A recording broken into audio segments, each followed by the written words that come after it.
Pagina 88. L'anima mia sede del Dio vivente. L'anima mia ha sede del Dio vivente. Quando vedo il suo volto, come una cerva nera ai corsi delle acque, così la mia nera ha sede Dio. L'anima mia ha sede del Dio vivente. Quando vedo il suo volto, la mia anima sede di Dio, del Dio vivente. Quando verrò e vedrò il volto di Dio, l'anima mia del Dio vivente. Quando vedo il suo volto, nel nome del Padre, del Figlio e dello Spirito Santo. Signore sia e con il tuo Spirito perseverare degnamente la messa e riconosciamo i nostri peccati.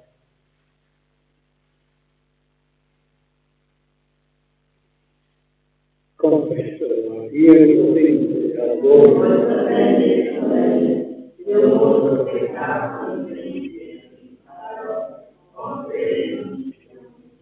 per mia colpa, mia grandissima colpa, e subito attraverso gli angeli santi e voi, di pregare per me, Signore. Dio Onnipotente abbia misericordia di noi, perdoni i nostri peccati, ci conduca alla vita eterna. Signore, pietà. Cristo, pietà. Signore, pietà. Gloria a Dio nell'alto dei cieli. Pace nell'anima di uomini amata. Noi fioriamo, ti benediciamo, ti adoriamo, ti glorifichiamo, ti rendiamo grazie per la tua sofferenza. Signore Dio del cielo, Dio Padre onnipotente, Signore Dio vivente del Cristo, Signore Dio, agnello Dio, Figlio del Padre, tu che togli i peccati del mondo, abbi pietà di noi. Tu che togli i peccati del mondo, accogli la nostra supplica. Tu che siedi alla destra del Padre, abbi pietà di noi. Perché tu solo il Santo, tu solo il Signore, tu solo l'Altissimo e Cristo, con lo Spirito Santo, nella gloria di Dio Padre. Amen. Preghiamo. O Dio, che vedi la tua sapienza, soprattutto con la misericordia e il perdono, continua a rispondere in noi allora, perché apprezzandoci verso il bene dei promessi, diventiamo i giorni partecipi della tua felicità eterna. Per il nostro Signore Gesù Cristo, tuo Figlio che Dio, e vive e regna con te in unità dello Spirito Santo, per tutti i secoli dei secoli. Amen.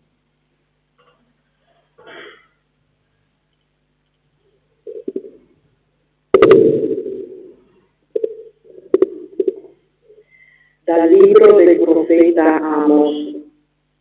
Guai agli spensierati di Sion e a quelli che si considerano sicuri sulla montagna di Samaria, distesi su letti d'avorio e sdraiati sui loro divani, mangiano gli agnelli del gregge e i vitelli cresciuti nella stalla.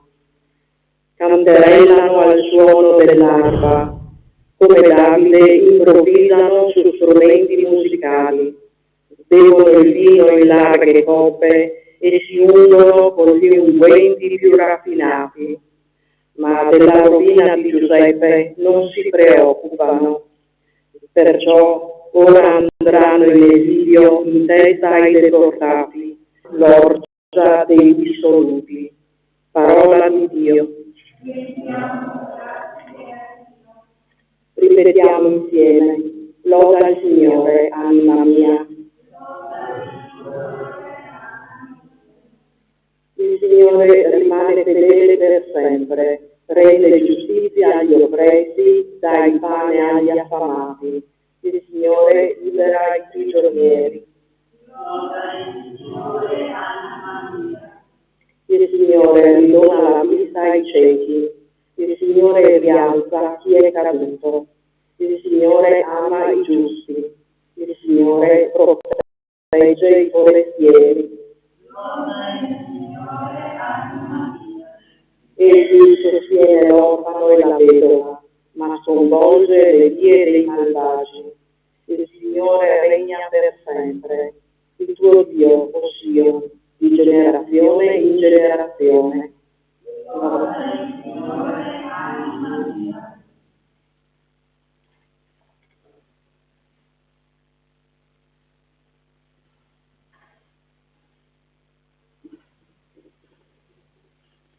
Dalla prima lettera di San Paolo Apostolo a Timoteo. Tu, uomo di Dio, evita queste cose. Tendi invece alla giustizia, alla pietà, alla fede, alla carità, alla pazienza, alla mitezza. Combatti la buona battaglia della fede. Cerca di raggiungere la vita eterna alla quale sei stato chiamato e per la quale hai fatto la tua bella professione di fede davanti a molti testimoni. Davanti a Dio, che dà vita a tutte le cose, e a Gesù Cristo, che ha dato la sua bella testimonianza davanti a Ponzio Pilato. Ti ordino di conservare senza macchia e in modo irreprensibile il comandamento, fino alla manifestazione del Signore nostro Gesù Cristo, che al tempo stabilito sarà a noi mostrata da Dio, il beato e unico sovrano, il Re dei Re e Signore dei Signori, il solo che possiede l'immortalità e abita una luce inaccessibile. Nessuno fra gli uomini lo ha mai visto né può vederlo. A Lui onore e potenza per sempre. Amen. Parola di Dio.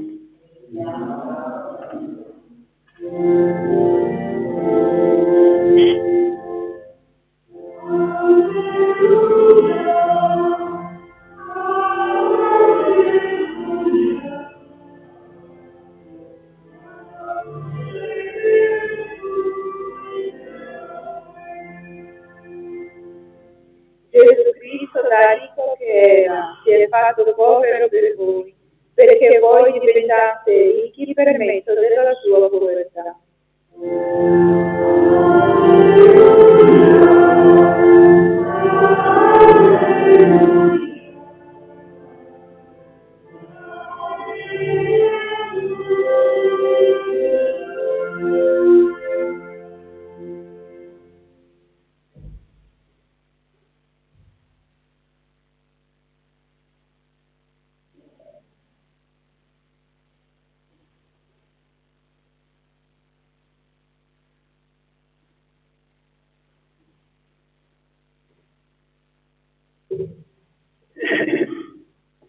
Il Signore sia con voi. Dal Vangelo secondo Luca. In quel tempo Gesù disse ai suoi discepoli, ai farisei: c'era un uomo che indossava vestiti di porco e di vino finissimo, e ogni giorno si dava all'altro banchetti. Un povero di nome Lazzaro stava alla sua porta, coperto di piaghe, bramoso di sfamarsi con quello che cadeva dalla tavola del ricco. Ma erano i cani che venivano a leccare le sue piaghe.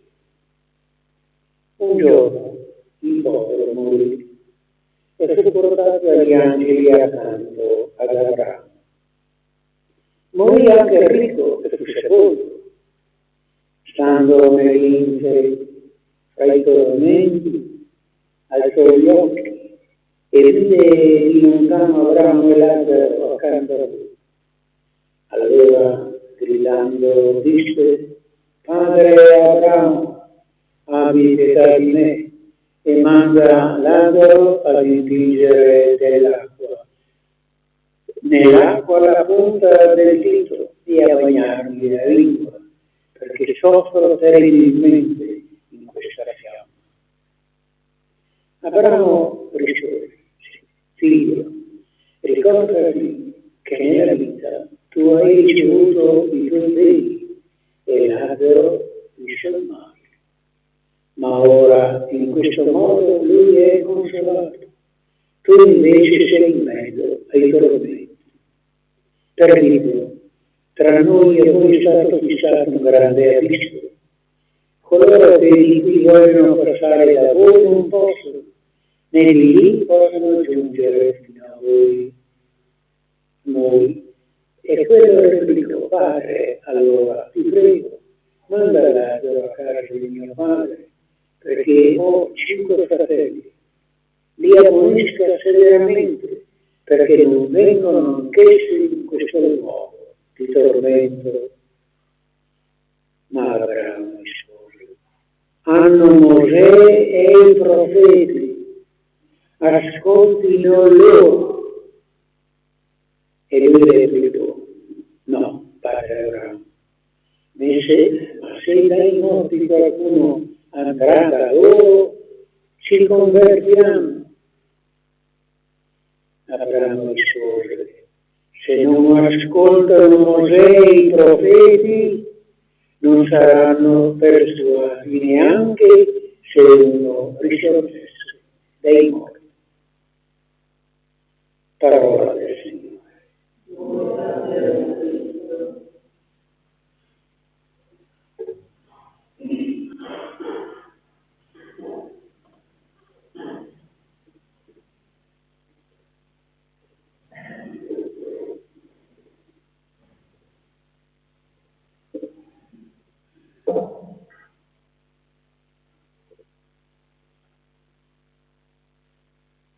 Il problema, il discorso sull'altra vita è stato tipico e lo è ancora di tutte le grandi religioni di questo mondo. Chi la mise in un modo, chi la mise in un altro. Pensiamo ad esempio al grande popolo inglese, che chiamavano Ade, questo luogo ipotetico dopo la vita, che però era un luogo di abbandono, di lontananza da Dio. Anche gli ebrei, non tutti però, i sadducei non credevano, ma i farisei sì. Comunque il popolo ebraico chiamavano Sheol.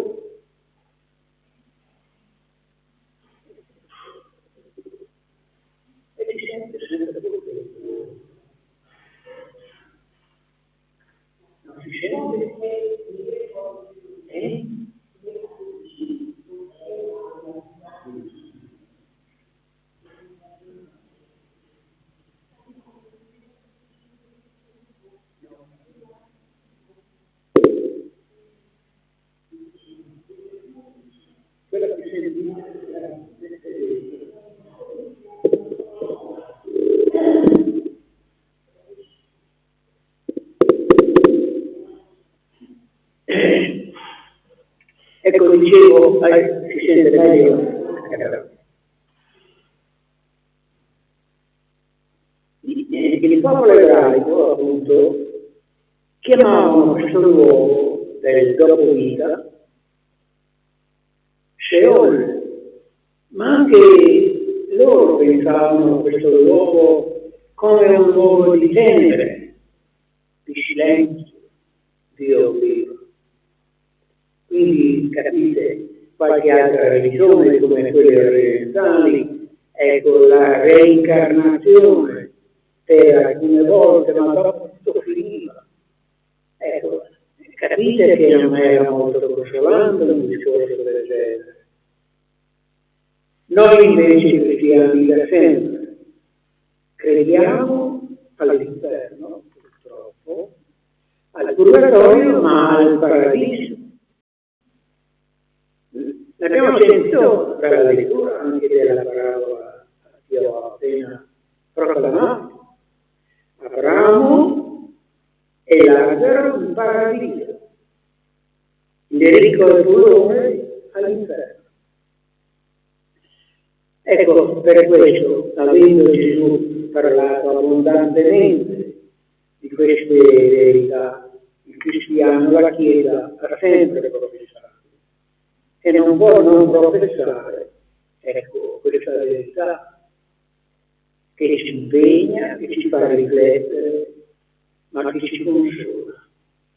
Lo ricorderemo fra qualche mese anche da lunga tradizione, durante le feste del 1° e del 2 novembre, quando siamo chiamati appunto a vivere queste realtà, queste dinamiche.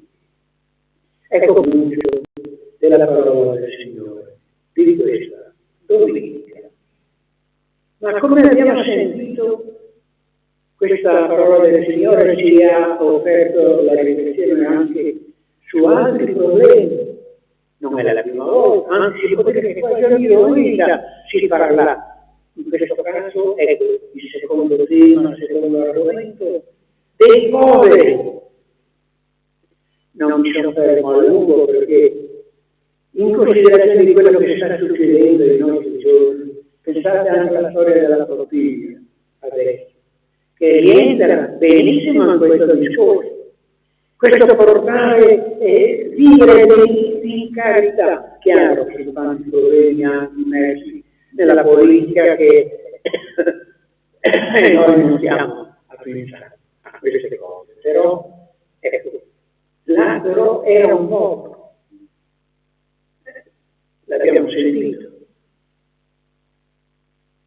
Ecco allora che il secondo insegnamento della parola del Signore ci offre oggi è questa continua attenzione proprio verso questa realtà della vita, fin dove ci è possibile, secondo i mezzi che abbiamo. Ricordiamo a questo proposito anche un momento del Vangelo di domenica scorsa, quando appunto Gesù dice: fatevi degli amici con il denaro, con il mammona, cioè secondo le vostre mezzi, le vostre possibilità, aiutate, fate carità. Saranno questi gesti, queste opere, questi poveri, i vostri un giorno, i vostri avvocati. Un terzo insegnamento che purtroppo lo constatiamo pure così, specialmente in questi giorni, cioè la quasi impossibilità che anche un miracolo possa convertire chi da tempo ormai non ascolta più la parola di Dio. Abbiamo sentito? E coloro che dice: manda almeno l'altro di casa mia. C'ho 5 fratelli che stanno facendo la stessa vita che ho fatto io, perché non vengono anche loro qui in inferno? E Abramo commesso. Hanno Mosè, hanno i profeti, ascoltino loro se vogliono cambiare la vita. Ma no, se appare un morto, un fantasma, possono prendere paura. No, se non credono alla Torah, così chiamavano gli ebrei la parola di Dio, cioè la parola di Dio, Mosè, i profeti e tutto il resto, anche se un morto risorge dai morti, non crederà. E purtroppo lo sappiamo. Salvo qualche caso, chi non è più abituato ad ascoltare la parola di Dio, difficilmente si converte. Allora ecco che questo problema mi ha portato a fare delle riflessioni concrete sul tema appunto della parola di Dio.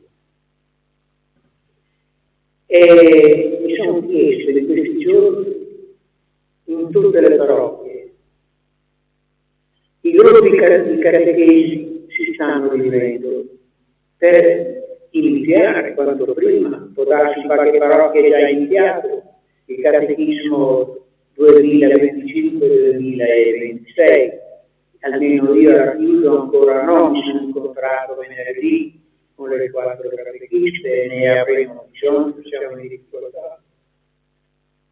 Domani sera mi incontrerò con i genitori, proprio per fissare insieme la data di inizio del catechismo e anche per vedere anche delle difficoltà.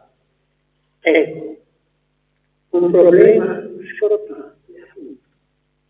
Bisogna per presentare alle nuove generazioni il problema appunto della parola di Dio. E a questo punto, ecco, ho preso lo spunto da una lettura di vita cattolica della scorsa settimana, dove vengono dette alcune cose che dovevano tirare le orecchie un po'. Il 13 di questo mese c'è stato a Castelli un meeting dei catechisti della diocesi. Sono andati circa 200 catechisti e gli hanno parlato dei problemi, di come comunicare la parola di Dio ai giovani. Tra di loro era stata iniziata anche una pedagogista che, data la sua esperienza di direttrice anche di uno studio di ricerche a Milano, ha dato dei dati impressionanti che riguardano i giovani, a meno che non si cambi rotta. Ha portato alcuni numeri. Nel 2013, quindi 22 anni fa, non un secolo, il 56% dei giovani italiani si dichiaravano cattolici. 2013. Il 56% si dichiaravano cattolici. Nel 2023, 2 anni fa, 10 anni dal 2013, sapete quanti sono dichiarati cattolici? Il 33%, dal 56 al 33%. Se le cose vanno avanti così, nel 2033, tra 10 anni, i giovani che si dichiareranno cattolici in Italia saranno, diceva la pedagogista, il 18%. Nel 2050, fra 25 anni, se le cose non cambiano, sapete la proporzione di giovani che si dichiareranno cattolici? Il 7%. E gli altri 93% o atei, o musulmani, o induisti, o buddisti, o tante altre religioni.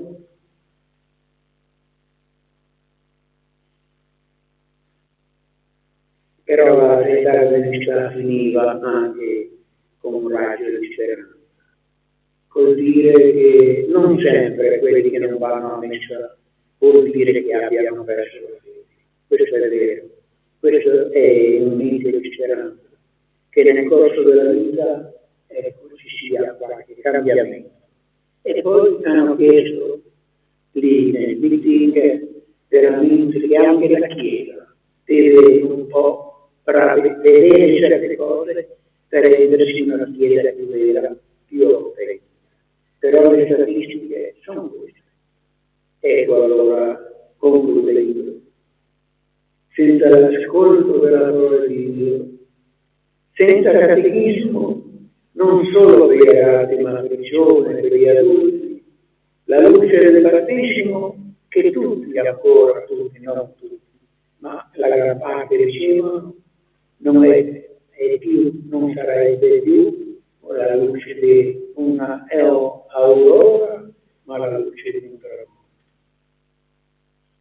Per dire che la luce del battesimo è precisissima, ma è destinata della luce, lo vediamo, stando anche queste statistiche, che se non viene appunto alimentata, ingrandita da quell'inesorabile generatore di luce e corrente spirituale, che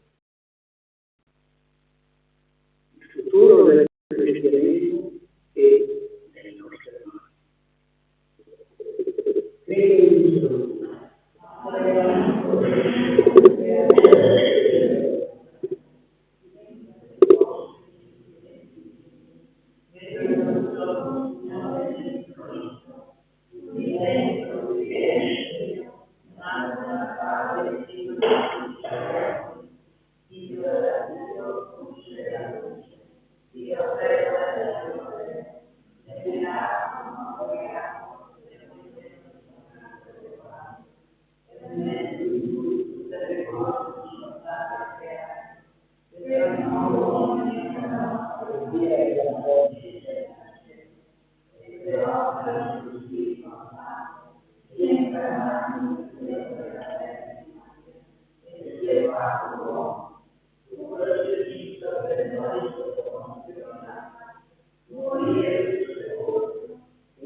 Fratelli e sorelle illuminati dalla parola di Dio, che ci ha fatto riflettere sul valore della ricchezza, chiediamo al Signore che ci insegni a vivere ciò che Lui ci ha rivelato. Diciamo insieme: sostienici nella fede, Signore. Sostienici nella fede, Signore. La Chiesa sia comunità che sa accogliere tutti gli uomini, specialmente i più poveri, preghiamo. Sostienici nella fede, Signore. Coloro che hanno responsabilità di governo promuovono politiche di inclusione verso chi è in difficoltà economica. Preghiamo. Sostienici nella fede, Signore. I catechisti che accompagnano bambini, giovani e adulti nell'incontro con Cristo abbiano il giusto riconoscimento per il loro gioioso impegno nella trasmissione della fede. Preghiamo. Fede, Signore. L'Italia, ispirata dall'esempio di San Francesco d'Assisi, suo patrono, sia fedele ai valori della fraternità cristiana e della pace, per essere una terra in cui ogni persona si senta accolta e amata. Preghiamo. Sostienici nella fede, Signore.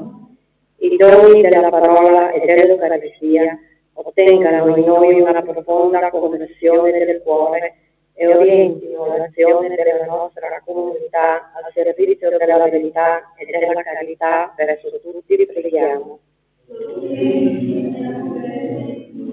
Signore, vieni a ascoltare queste nostre preghiere, ti chiediamo di esaudire tu che vivi con il Padre nell'unità dello Spirito Santo per tutti i secoli dei secoli. Alla pagina 18, a te Signore diamo.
Sorelle, perché il nostro sacrificio sia gradito a Dio Padre Onnipotente.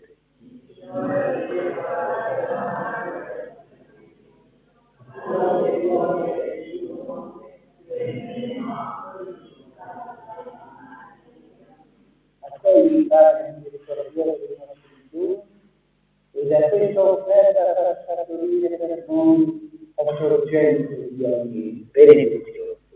Per Cristo nostro Signore. Il Signore sia ai nostri cuori. Rendiamo grazie al Signore nostro Dio. E veramente quello che vuole questa nostra salvezza, rendere grazie sempre di un uomo del Signore Padre Santo, Dio onnipotente ed eterno.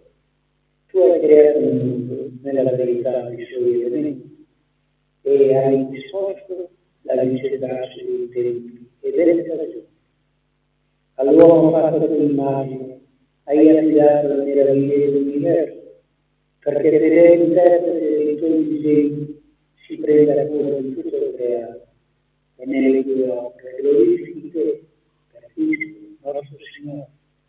E noi tutti gli angeli del cielo finanziamo a te la nostra lode, acclamando con festosa esultanza, Santo, Santo, Santo è il Signore Dio di Israele, il cielo e la terra sono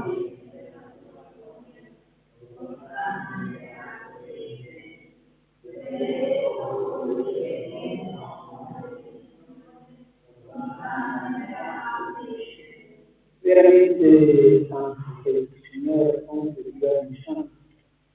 Ti preghiamo questi giorni per la risata del tuo Spirito, perché diventino per noi il corpo del santo, il Signore nostro Gesù Cristo.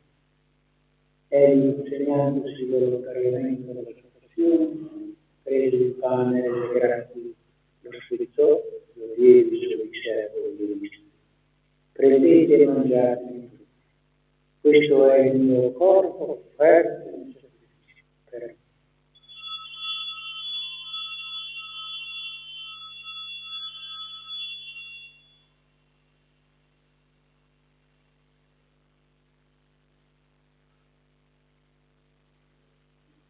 Dopo la cena, allo stesso modo, prese il calice delle grazie rovievi su di sé, prendete e bevete tutti. Questo è il calice del mio sangue, della nuova e eterna, versato per voi e per la missione di libertà. Fate questo in memoria di me.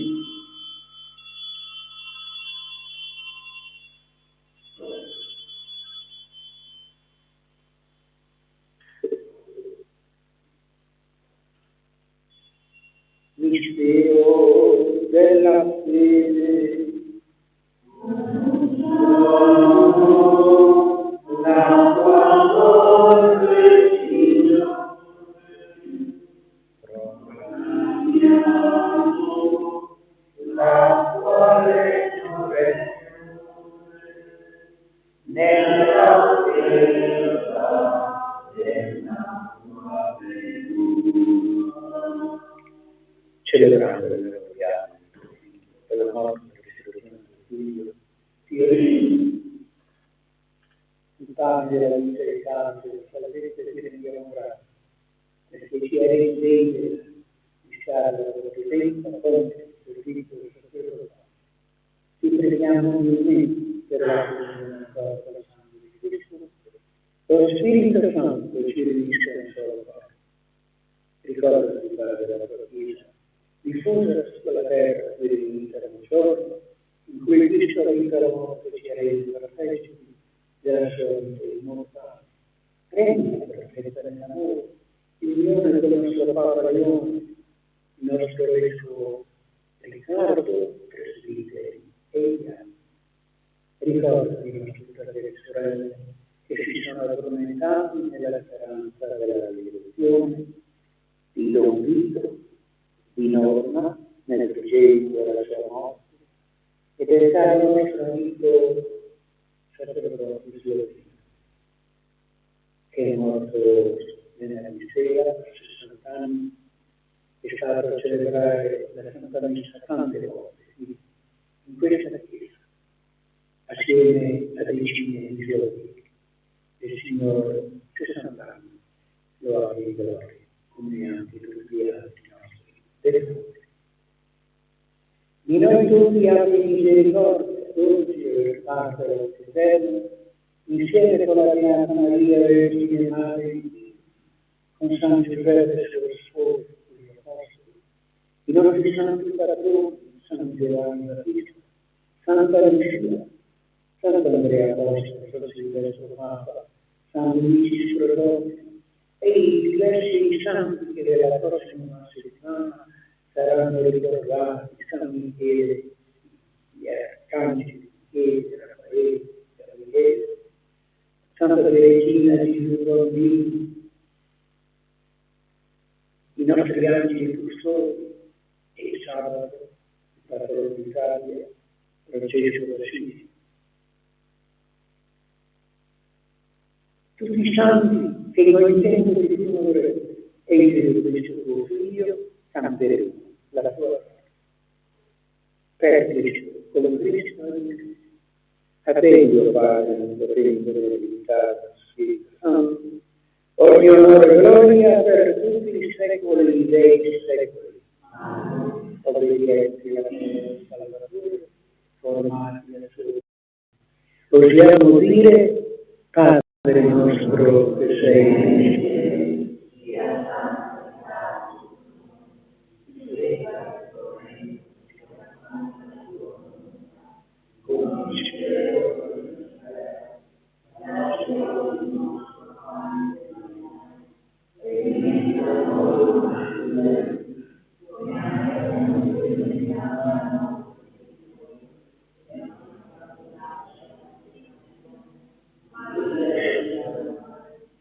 liberaci, o Signore, del male della guerra. Concedi la pace ogni giorno, come aiuto la tua misericordia, vivremo per Cristo e la verità.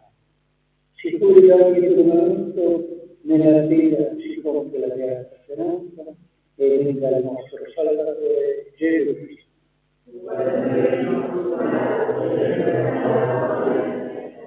Signore Gesù Cristo, benedite noi apostoli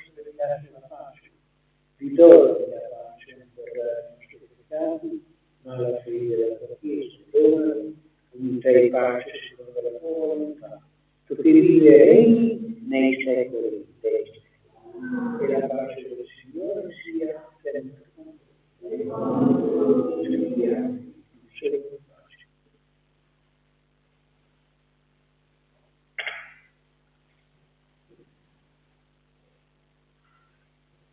Agnello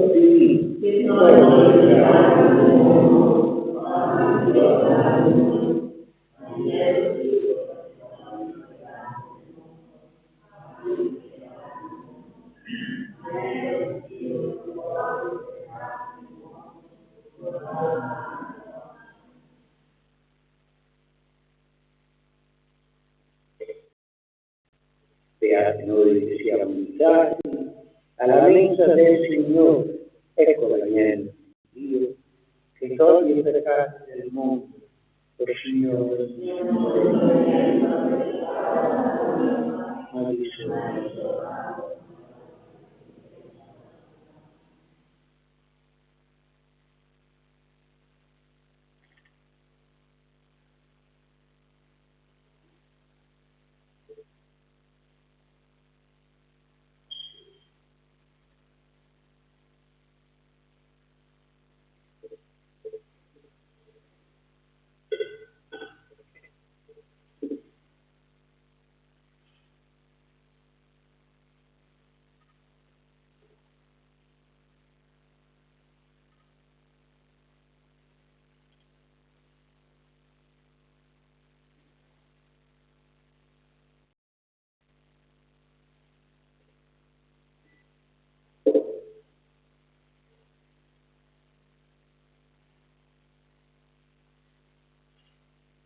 pensando a uno degli insegnamenti del Vangelo di oggi, capitiamo alla pagina 151, quando busserò alla tua porta.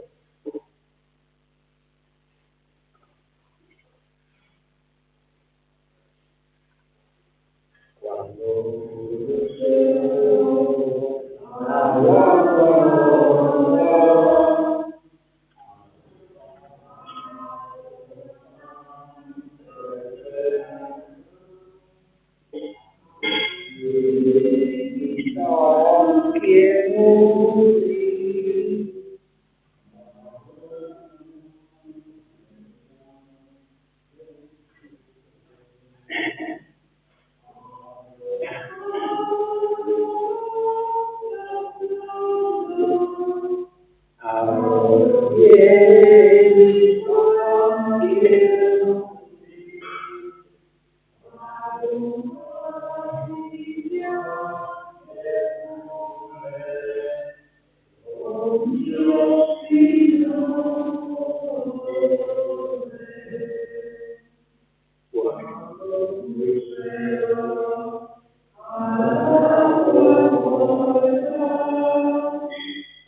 sacramento di vita eterna si rinnovi, o Padre, nell'anima e nel corpo. Perché annunciando la morte del tuo Figlio, partecipiamo alla sua passione, per diventare un giorno eredi nella gloria. E vi viverete nei secoli dei secoli. Il Signore sia con voi. O Vergine Santa, tu apparisci la piccola Teresa Luz in un anno che ha conosciuto un terribile morbo, il colera, che ha ucciso milioni di figli tuoi in tutta l'Europa.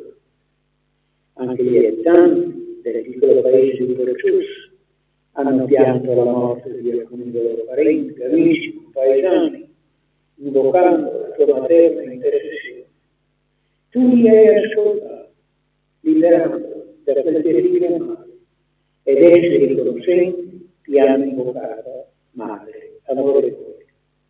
Come segno delle loro preme grazie ci hanno lasciato una tua dolce immagine, chiamandoti salve sentire moro, salute dell'inferno. Anche noi, guardando il dolce tuo volto e quello del tuo amatissimo Figlio nostro Signore, ti chiediamo con fiducia e con speranza, liberaci di tanti mali morali e spirituali che insidiano la nostra fede in Dio, ma proteggici anche dai tanti mali fisici, dalle tante malattie che minacciano la nostra vita e quella dei nostri familiari e delle nostre comunità. Donci la tua filiale confidenza a quella del Padre, sì da poter dire sempre come te, si compie in noi, o Signore, la tua santa volontà. Così sia. E per i meriti dell'intercessione della Madonna della salute di San Gilberto e suoi suoi, di tutti i santi che la Chiesa vorrà ricordare in questa prossima settimana, ci benedica Dio Onnipotente, che è Padre, Figlio e Spirito Santo. La messa finita, andiamo in pace. Una croce tu poresti,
Domenica 28 settembre, da a chi ti chiede e a chi ti ha chiesto non chiedere le cose indietro. Ma che bella questa espressione di Gesù, perché noi vorremmo riavere indietro sempre le cose che doniamo e stiamo attenti che ce le ridiano. Ma chi invece non richiede indietro? I papà e le mamme, i nonni e le nonne. Viene dato, viene dato, viene dato, i bambini dicono mio, mio, mio, quello che è loro. E loro sorridono contenti, perché amano profondamente e non richiedono indietro ciò che danno. Questo è il prototipo dell'amore. E Gesù ci chiede di essere così, di imparare a dare, a dare, a dare, senza contare e senza stare a vedere se le cose ci tornano indietro. Che bello lo stile che Gesù ci propone. Chiediamo che diventi il nostro stile. Significa che abbiamo imparato ad amare davvero e fino in fondo. Buona giornata.